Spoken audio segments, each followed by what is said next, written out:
Alors, nous sommes fin août et nous allons retrouver Evelyne Emono du domaine Jean-Claude Rateau à Beaune. On va la retrouver dans les Hautes-Côtes pour aller faire un prélèvement de raisins pour voir la maturité avant vendange. À tout de suite avec Evelyne. Bonjour Evelyne. Bonjour. Alors, tu vas nous expliquer. Donc là, on est quoi, à peu près une semaine avant les vendanges, À peu 3-4 près. jours. Il y a des gens qui ont déjà commencé. Ouais. Nous, on pense qu'on va commencer dans la semaine prochaine. Ouais. Voilà. Donc là, on commence les vendanges, mais en petite quantité. Donc là, on va faire un prélèvement. Donc on prélève une centaine de baies une bonne centaine de baies par parcelle, en faisant attention de bien prendre côté nord, côté sud, parce qu'on n'a pas la même exposition. On ne regarde pas le raisin, c'est-à-dire qu'on ne choisit pas. Et on essaye de prendre, alors, une fois sur le bas du raisin, une autre fois on va prendre sur une épaule un peu plus haut, on va prendre sur les côtés, voilà. Et au fur et à mesure, donc là, pour essayer d'avoir quelque chose de à peu près homogène, hein, ce qui est assez représentatif de la parcelle. Donc nous, là, on ne fait pas d'analyse œnologique pas l'analyse complète.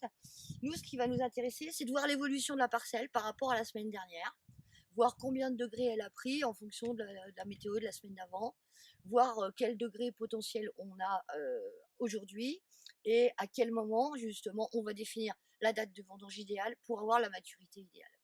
Donc tu prends jamais des grappes entières que tu Non, on tu ne prend que des petites baies ouais. et dans différentes parties du raisin. Ok. Voilà. Donc là, ça c'est une très jeune, hein, donc on voit là des tout petits raisins, c'est des petits pinots là, mais bon, elle a une très très belle charge, puis elle a un magnifique feuillage. Donc, c'est une vigne qui a quel âge celle-ci? Elle a 4 ans. Toute jeune. Toute jeune, toute jeune. Elle est belle, hein. Mais elle est très bien implantée, et puis là, donc le palissade, à long terme, c'est une vigne qui va être en lyre.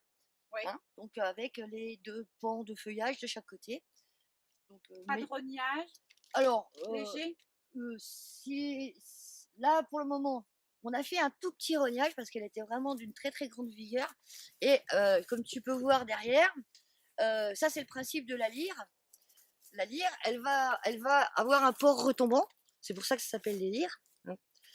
Et là, pour des raisons techniques, parce qu'on avait encore un traitement à faire, le tractoriste se prenait toutes les branches dans la tête, donc on en a quand même enlevé un petit peu. Mais c'est vraiment pour une question pratique, quoi. Voilà. Donc là. Bonjour. Donc ça là, va, les vendanges sont pas trop compliquées aujourd'hui. On s'échauffe. Voilà. Et le but final, c'est-à-dire bon là on va regrouper nos petits sachets puisqu'on s'est étalé justement sur toute la parcelle pour avoir vraiment une prise homogène. Et puis le but du jeu après, ça va être très très simple. On va faire un pressage manuel, donc vraiment éclater toutes les baies. Et à partir de ce jus, on va le contrôler avec un réfractomètre. Le réfracto, donc qui va mesurer la teneur en sucre et qui va nous donner 1 degré. Bon, c'est pas aussi précis qu'une analyse en laboratoire, mais ça donne une idée. Nous, ce qui nous intéresse, c'est pas d'avoir le degré précis, mais c'est surtout d'avoir l'évolution, hein, de façon à déterminer vraiment optimiser au maximum la date de récolte.